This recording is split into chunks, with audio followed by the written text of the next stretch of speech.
দেশে খিলাফত প্রতিষ্ঠার দাবিতে নিষিদ্ধ ঘোষিত সংগঠন হিজবুত তাহরীরের মার্চ ফর খিলাফত কর্মসূচি শুক্রবার দুপুরে জাতীয় মসজিদ বাইতুল মুকাররমের সামনে থেকে শুরু হয়।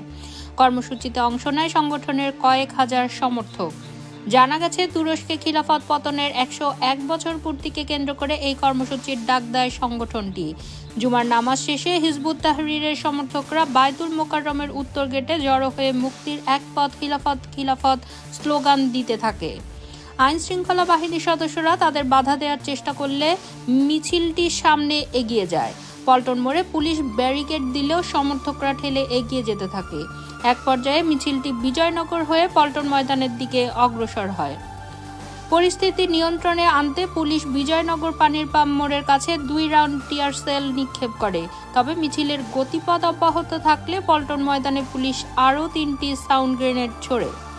এ ঘটনায় এখনও কোনো হতাহতের খবর পাওয়া যায়নি। তবে দুই পক্ষই পল্টন এলাকায় মুখোমুখি অবস্থানে রয়েছে বলে জানা গেছে। পরিস্থিতি নিয়ন্ত্রণে আইন শৃঙ্খলা বাহিনীর অতিরিক্ত সদস্য মোতায়েন করা হয়েছে। উল্লেখ্য, হিজবুত তাহরীর 2009 সালে বাংলাদেশে নিষিদ্ধ হয়। এরপর থেকে তারা বিভিন্ন সময় গোপন তৎপরতা চালানোর চেষ্টা করেছে।